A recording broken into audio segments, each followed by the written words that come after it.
Hello everyone, ಈ ಒಂದು video ನಮ್ಮ ಟೆಕ್ನಿಕಲ್ ಎಕ್ಸಾಮ್ಸ್ಗೆ ಪ್ರಿಪೇರ್ ಆಗ್ತಾ ಹೊಸ ನೋಟಿಫಿಕೇಷನ್ಸ್ಗೆ ವೆಯ್ಟ್ ಮಾಡ್ತಿರುವಂಥ ಫ್ರೆಶ್ ಇಂಜಿನಿಯರ್ಸ್ ಅಥವಾ ಫ್ರೆಶ್ ಗ್ರಾಜ್ಯುಯೇಟ್ಸ್ ಹಾಗೂ ಫ್ರೆಶ್ ಡಿಪ್ಲೊಮಾ ಆಸ್ಪಿರೆಂಟ್ಸ್ಗೆ ಯೂಸ್ಫುಲ್ ಆಗುವಂಥ ಒಂದು ವಿಡಿಯೋ ಆಗಿರುತ್ತೆ. ಸೊ ಈ ವಿಡಿಯೋದಲ್ಲಿ ನಾನು ಯಾವುದ್ರ ಬಗ್ಗೆ ಡಿಸ್ಕಸ್ ಮಾಡ್ತಾ ಇರ್ತೇನೆ ಅಂದರೆ HPCL ನೋಟಿಫಿಕೇಷನ್ 2026 ಇಶ್ಯೂ ಆಗಿರುವಂಥ ನೋಟಿಫಿಕೇಷನ್ ಬಗ್ಗೆ ಡಿಸ್ಕಸ್ ಮಾಡ್ತಾ ಇರ್ತೇನೆ. ಸೊ ಈ ನೋಟಿಫಿಕೇಷನ್ಗೆ fresh graduates, fresh diploma engineers eligible ಆಗಿರ್ತಾರೆ. ಸೊ ಯಾರೆಲ್ಲ ಫ್ರೆಶ್ ಇಂಜಿನಿಯರ್ಸ್ ಹಾಗೂ ಫ್ರೆಶ್ ಗ್ರಾಜ್ಯುಯೇಟ್ಸ್ ಇದ್ದೀರಾ ಅವ್ರಿಗೆ ಈ ಒಂದು ನೋಟಿಫಿಕೇಷನ್ ಭಾಳ ಇಂಪಾರ್ಟೆಂಟ್ ಆಗಿರುತ್ತೆ. ಸಾಕಷ್ಟು ದಿನಗಳಿಂದ ಹೊಸ ನೋಟಿಫಿಕೇಷನ್ಗಾಗಿ ವೆಯ್ಟ್ ಮಾಡ್ತಾ ಇದ್ರಿ. ರೀಸೆಂಟಾಗಿಯೇ ಗೊತ್ತಿರಬೇಕು ನಿಮಗೆ, BEL ಪ್ರೊಫೆಷನಲ್ ಇಂಜಿನಿಯರ್ ಇರ್ಬೋದು, BEL EAT ಇರ್ಬೋದು, ಸಾಕಷ್ಟು ನೋಟಿಫಿಕೇಷನ್ಸು ಬಂದು ಹೋಗಿದ್ದಾವೆ.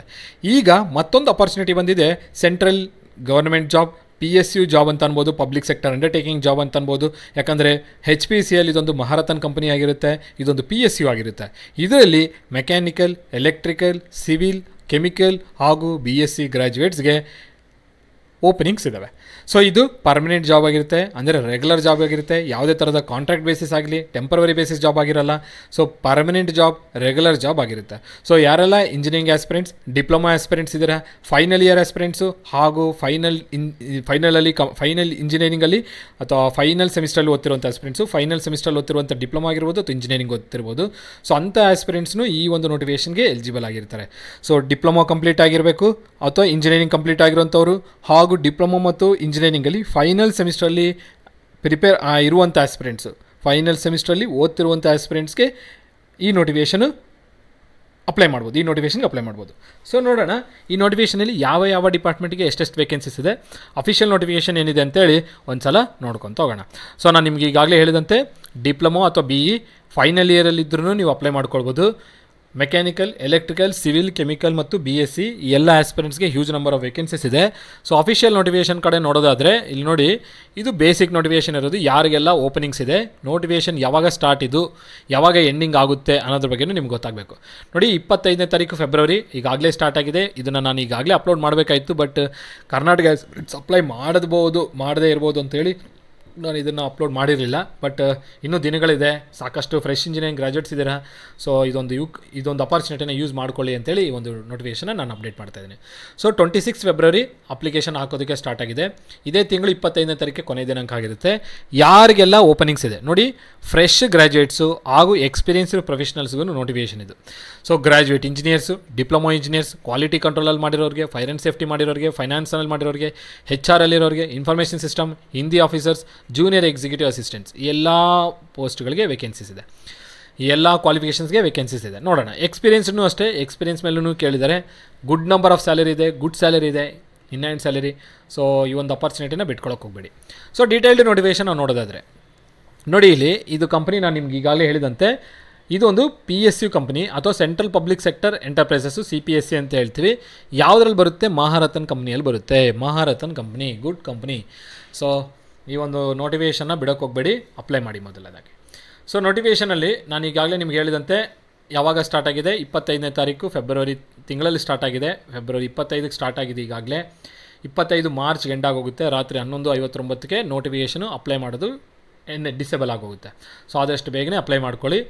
ಅದಾಗಿ ನಂತರ ವೇಕೆನ್ಸೀಸ್ ನೋಡೋದಾದರೆ, ವೇಕೆನ್ಸೀಸ್ ನೋಡಿ, ಯಾವ ಪೋಸ್ಟ್ಗೆ ಬೇಸಿಕ್ ಸ್ಯಾಲರಿ ಏನಿದೆ, ಎಷ್ಟು ನಂಬರ್ ಆಫ್ ವೇಕೆನ್ಸೀಸು, ಇದಕ್ಕೆ ಏಜ್ ಏನು, ಎಸೆನ್ಷಿಯಲ್ ಕ್ವಾಲಿಫಿಕೇಷನು, ಎಕ್ಸ್ಪೀರಿಯನ್ಸ್ ಬೇಕಾ ಬೇಡ ಅನ್ನೋದ್ರ ಬಗ್ಗೆ ತಿಳಿಸ್ತೇನೆ. ಈ ಥರ ಮೆನ್ಷನ್ ಮಾಡಿದ್ದಾರೆ ಅಂದರೆ ಯಾವುದೇ ಥರದ ಎಕ್ಸ್ಪೀರಿಯನ್ಸ್ ಬೇಕಾಗಿಲ್ಲ, ಅಂದರೆ fresh engineers, fresh graduates, fresh diploma ಆಸ್ಪಿರೆಂಟ್ಸ್ನು ಅಪ್ಲೈ ಮಾಡ್ಬೋದು ಅಂತ ಅರ್ಥ. ಸೊ ಏಜ್ ಇಲ್ಲಿ ಕೊಟ್ಟಿದ್ದಾನೆ, ಇದು ಜನರಲ್ ಮೆರಿಟ್ ಫಾರ್ಮಲ್ಲಿ ಕನ್ಸಿಡರ್ ಮಾಡಿದ್ದಾನೆ. ಯಾರೆಲ್ಲ ಜನರಲ್ ಇರ್ತೀರ ಜನರಲ್ ಮೆರಿಟ್ ಕನ್ಸಿಡರ್ ಮಾಡಿ. SC STಗೆ, OBCಗೆ ಮತ್ತು ರಿಲ್ಯಾಕ್ಸೇಷನ್ ಇರುತ್ತೆ. 3 ಇಯರ್ಸು OBCಗೆ ಇರುತ್ತೆ, ಅಂದರೆ 25+3 ಅಂದರೆ 28 OBCಗೆ. 5 ವರ್ಷ SC STಗೆ ಇರುತ್ತೆ, 5 ಇಯರ್ಸು. 25+5 ಅಂದರೆ 30 ವರ್ಷದವರೆಗೂ SC ST ಆಸ್ಪಿರೆಂಟ್ಸು ಅಪ್ಲೈ ಮಾಡ್ಕೊಳ್ಬೋದು, 30 ಇಯರ್ಸ್ ಒಳಗಡೆ ಇರೋಂಥವ್ರು. ಸೊ ನೋಡ್ತಾ ಬರೋಣ ವೇಕೆನ್ಸೀಸ್ ಯಾರ್ಯಾರಿಗೆ ಎಷ್ಟೆಷ್ಟಿದೆ ಅಂತೇಳಿ. ಸೊ ನೋಡಿ, ಮೊದಲನೇದಾಗಿ junior executive assistant, JEA post ಅಂತ ಹೇಳ್ತೀವಿ. Basic 30,000, total vacancies 10, 25 age limit maximum for general merit. OBCಗೆ ನಾನು ಹೇಳಿದ್ನಲ್ಲ +3 ಇಯರ್ಸ್ ಅಂದರೆ 28, SC STಗೆ 30 ಇಯರ್ಸು. ಸೊ ಮಿನಿಮಮ್ 3 ವರ್ಷ ಏನಾಗಿರಬೇಕು, ಗ್ರ್ಯಾಜುಯೇಷನ್ ಕಂಪ್ಲೀಟ್ ಆಗಿರಬೇಕು, ಯಾವುದೇ ಥರದ ಇಂಜಿನಿಯರಿಂಗ್ 3 ವರ್ಷ ಅಂದರೆ 4 ಇಯರ್ಸ್ನೂ ಆಗಿರ್ಬೋದು, 4 ಇಯರ್ಸ್ ಇಂಜಿನಿಯರಿಂಗ್ ಅಥವಾ ಮಿನಿಮಮ್ 3 ಇಯರ್ಸ್ ಇಂಜಿನಿಯರಿಂಗ್. ಮಿನಿಮಮ್ ಕೇಳ್ತಾನೆ 3 ಇಯರ್ಸ್. ಸೊ ಡಿಪ್ಲೊಮಾ ಆಸ್ಪಿರೆಂಟ್ಸ್ಗೆ ಮಿನಿಮಮ್ 3 ಇಯರ್ಸ್ ಇರುತ್ತೆ. PUC ಕಂಪ್ಲೀಟ್ ಆಗಿದ್ರೆ 4 ಇಯರ್ಸ್. ಸೊ ಗ್ರ್ಯಾಜುಯೇಷನ್ ಯಾವುದಾದ್ರೂ ಆಗಿರಲಿ ಡಿಪ್ಲೊಮಾದಲ್ಲಿ, ಇಂಜಿನಿಯರಿಂಗಲ್ಲಿ, ಸೊ ಆ ಒಂದು ಆಸ್ಪಿರೆಂಟ್ಸು ಈ ಒಂದು ಪೋಸ್ಟ್ಗೆ ಎಲಿಜಿಬಲ್ ಇರ್ತಾರೆ. ಸರ್ ಇಂಜಿನಿಯರಿಂಗ್ ನಂದು ಕೆಮಿಕಲ್ ಆಗಿದೆ, ಮೆಟಲರ್ಜಿ ಆಗಿದೆ ಅಥವಾ ಇಂಡಸ್ಟ್ರಿಯಲ್ ಪ್ರೊಡಕ್ಷನ್ ಆಗಿದೆ, ಸೊ ನೀವೆಲ್ಲರೂ ಎಲಿಜಿಬಲ್ ಇರ್ತಾರೆ. ಆಟೋಮೊಬೈಲ್ ಇಂಜಿನಿಯರಿಂಗ್ ಆಗಿದೆ, ಆಟೋಮೊಬೈಲ್ ಆಗಿದ್ರು ಎಲಿಜಿಬಲ್ ಇರ್ತಾರೆ. ಸೊ ಇಂಥದ್ದೇ ಅಂತ ಹೇಳಿಲ್ಲ, ಯಾವುದೇ ಥರದ ಇಂಜಿನಿಯರಿಂಗ್ ಕಂಪ್ಲೀಟ್ ಆಗಿದ್ದರೂ ನೀವು ಇದಕ್ಕೆ ಎಲಿಜಿಬಲ್ ಆಗಿರ್ತೀರ. ಬಟ್ ಏಜ್ ಲಿಮಿಟ್ ನೋಡ್ಕೊಳ್ಳಿ, 25, 28 ಹಾಗೂ 30. ಇದು ಜನರಲ್ಲು, OBC ಹಾಗೂ ಇದು SC/ST. ಓಕೆ, ಇದೊಂದು ಕ್ಲಾರಿಟಿ ಇರಲಿ. Next junior executive civil department, junior executive mechanical, junior executive electrical, junior executive chemical. So civil, mechanical, ಎಲೆಕ್ಟ್ರಿಕಲ್ಗೆ 3 ಇಯರ್ಸು ಫುಲ್ ಟೈಮ್ ಡಿಪ್ಲೊಮಾ ಆಗಿರಬೇಕು. ಸಿವಿಲಲ್ಲಿ ಅಥವಾ ಮೆಕ್ಯಾನಿಕಲಲ್ಲಿ, ಎಲೆಕ್ಟ್ರಿಕಲಲ್ಲಿ ನೀವು ಡಿಪ್ಲೊಮಾ ಕಂಪ್ಲೀಟ್ ಆಗಿದ್ದರೆ ಅಥವಾ ಡಿಪ್ಲೊಮಾದಲ್ಲಿ ಫೈನಲ್ ಇಯರ್ ಸೆಮಿಸ್ಟ್ರಲ್ಲಿ ಓದ್ತಾ ಇದ್ದರೆ ಅಂಥ ಆಸ್ಪಿರೆಂಟ್ಸು ಈ ಒಂದು ಇದಕ್ಕೆ ಅಪ್ಲೈ ಮಾಡ್ಬೋದು.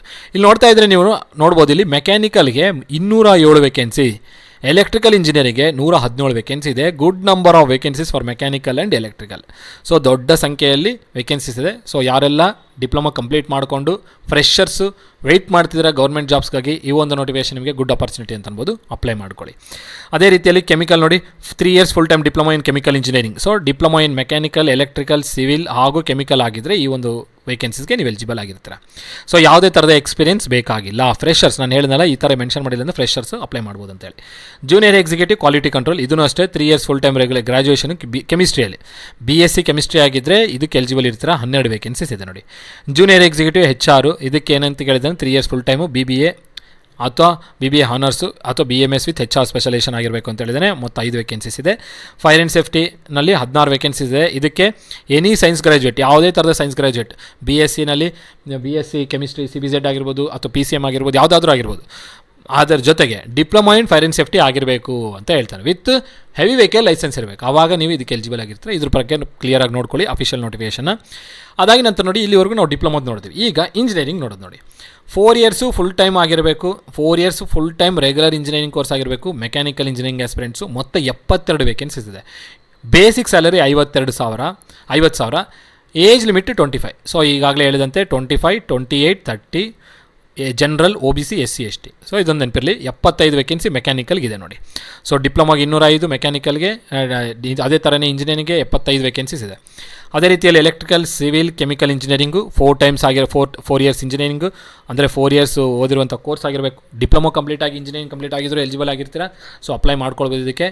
ಸೊ ಎಲೆಕ್ಟ್ರಿಕಲಲ್ಲಿ ನೋಡಿ 37 ವೇಕೆನ್ಸಿ, ಸಿವಿಲಲ್ಲಿ 17, ಕೆಮಿಕಲಲ್ಲಿ 15. ಸೊ ಏಜ್ ಲಿಮಿಟ್ ಬಗ್ಗೆ ನಾನು ಹೇಳಿದ್ದೀನಿ, ಯಾವುದೇ ಥರದ ಎಕ್ಸ್ಪೀರಿಯನ್ಸ್ ಬೇಕಾಗಿಲ್ಲ.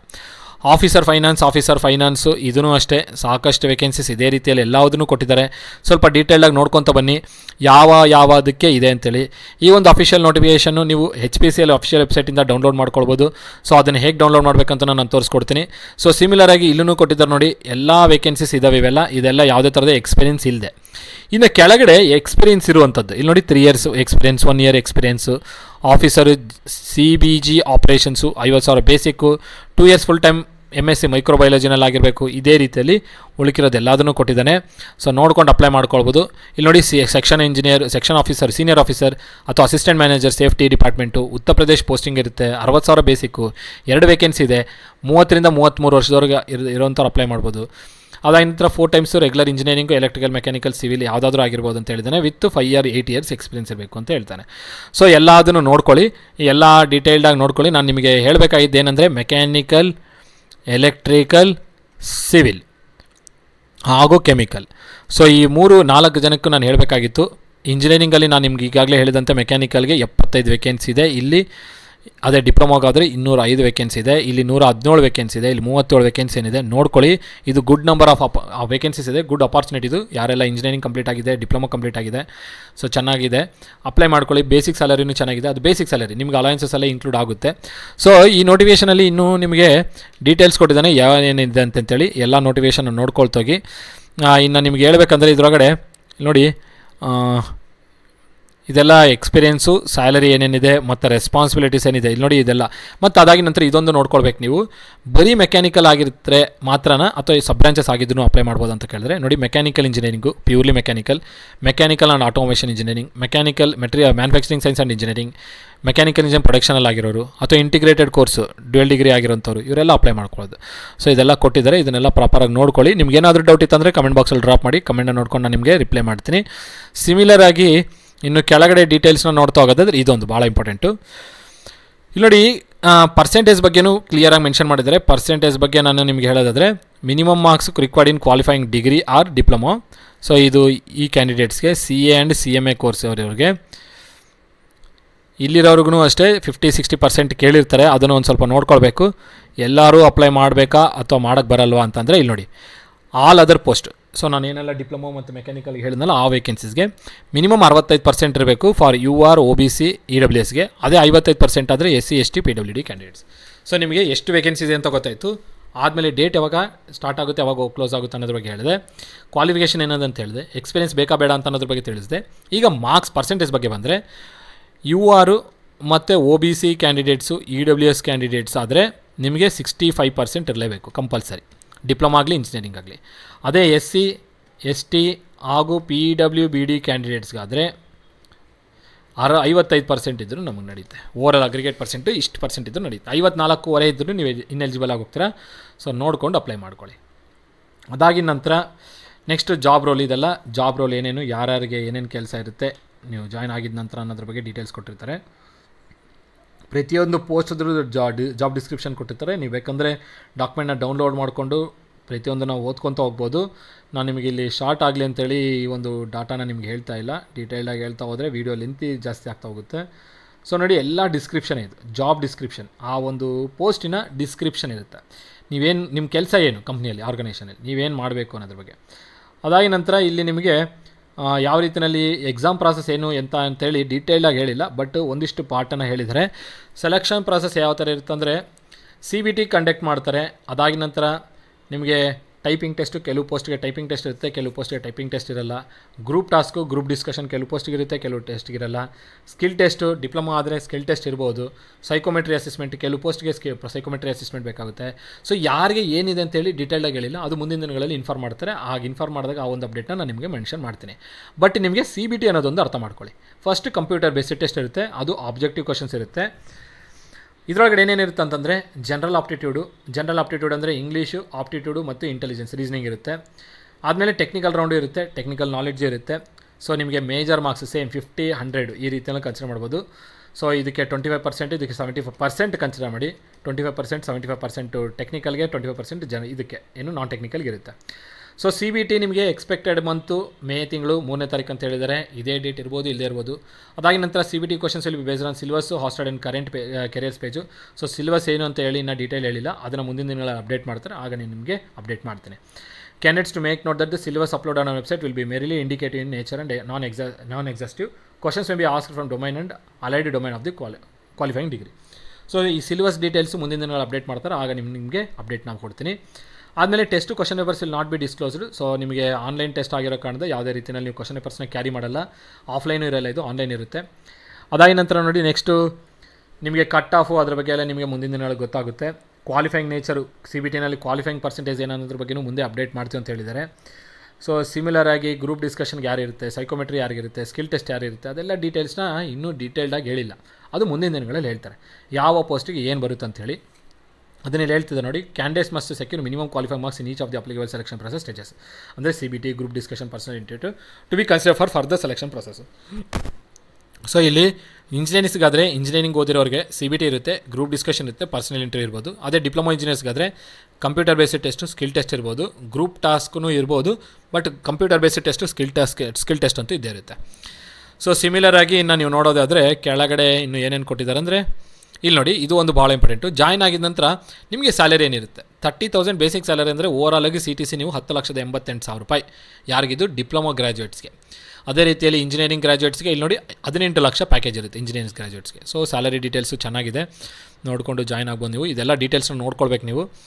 ಅದಾದ ನಂತರ ನೋಡಿ ಇದು ಬಾಂಡ್ ಅಮೌಂಟು ಜಾಯ್ನ್ ಆಗಿದ ನಂತರ 3 ಲಕ್ಷ ರೂಪಾಯಿ ಬಾಂಡು, ಒಂದು 5 ಲಕ್ಷ ರೂಪಾಯಿ ಬಾಂಡು, ಯಾರಿಗೆ ಏನು ಅಂತಂತೇಳಿ ಮೆನ್ಷನ್ ಮಾಡಿದ್ದಾರೆ.